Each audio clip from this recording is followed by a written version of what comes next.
राजा शतानिक ने कहा, मुने, अब आप ब्राह्मण आदि के आचार के श्रेष्ठता के विषय में बतलाने की कृपा करें। तो समंतो मुनि बोले, राजन, मैं अत्यंत संक्षेप से इस विषय के बताता हूँ, आप उसे सुने। न्याय मार्ग का अनुसरण करने वाले शास्त्रकारों ने कहा है कि वेद आचारहीन को पवित्र नहीं कर सकते, भले ही वह सभी अंगों के साथ वेदों का अध्ययन कर ले। वेद पढ़ना तो ब्राह्मण का शिल्प मात्र है, किंतु ब्राह्मण का मुख्य लक्षण तो सदाचरण ही बतलाया गया है। चारों वेदों का अध्ययन करने पर भी यदि वह आचरण से हीन है तो उसका अध्ययन वैसे ही निष्फल होता है जिस प्रकार नपुंसक के लिए स्त्री रत्न निष्फल होता है। जिसके संस्कार उत्तम होते हैं वे भी दुराचरण पर कर पतित हो जाते हैं और नरक में पड़ते हैं, और संस्कारहीन भी उत्तम आचरण से अच्छे कहलाते हैं एवं स्वर्ग प्राप्त करते हैं। मन में दुष्टता भरी हो, बाहर से सब संस्कार हुए हों, ऐसे वैदिक संस्कारों से संस्कृत कतिपय पुरुष आचरण में शूद्रों से भी अधिक मलिन हो जाते हैं।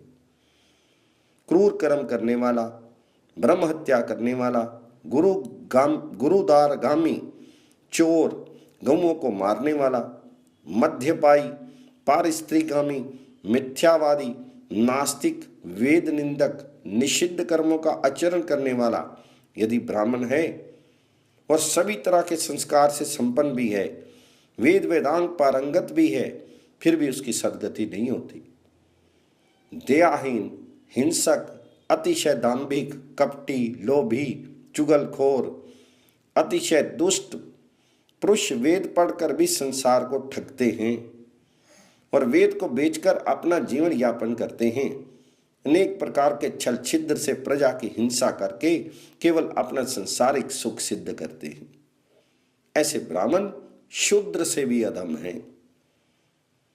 जो ग्राह अग्राह के तत्व को जानने, अन्याय और कुमार का परित्याग करे, जितेंद्रिय, सत्यवादी और ब्रह्मचारी हो, नियमों के पालन, आचार तथा सदाचरण में स्थिर रहे, सबके हित में तत्पर रहे, वेद वेदांग और शास्त्र का मर्मज्ञ हो, समाधि में स्थित रहे, क्रोध, मत्सर, मद तथा शोक आदि से रहित हो, वेद के पठन पाठन में आसक्त रहे, किसी का अत्याधिक संग नहीं करे, एकांत और पवित्र स्थान में रहे, सुख दुख में समान रहे, धर्मनिष्ठ हो, पाप आचरण से डरे, आसक्ति रहित हो, निरहंकार हो, दानी हो, शूर हो, ब्रह्मवेदा हो, शांत स्वभाव हो और तपस्वी हो तथा संपूर्ण शास्त्रों में परिनिष्ठित हो, इन गुणों से युक्त पुरुष ब्राह्मण होते हैं। ब्रह्म के भक्त होने से ब्राह्मण, सत से रक्षा करने के कारण क्षत्रिय, वार्ता अर्थात कृषि विद्या आदि का सेवन करने से वैश्य और शब्द श्रवण मात्र से दो द्रुत गति को जाए वे शूद्र कहलाते हैं।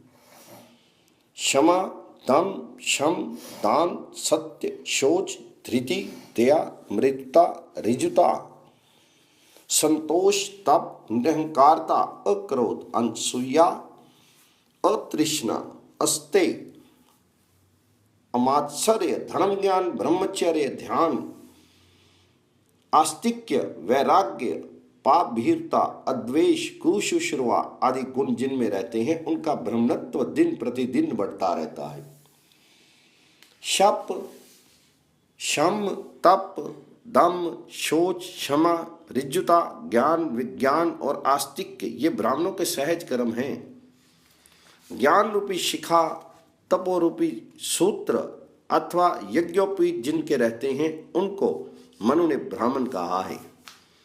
पाप कर्मों से निवृत्त होकर उत्तम आचरण करने वाला भी ब्राह्मण के समान ही है। शील से युक्त शूद्र भी ब्राह्मण से प्रशस्त हो सकता है और आचार रहित ब्राह्मण भी शूद्र से अधम माना जाता है।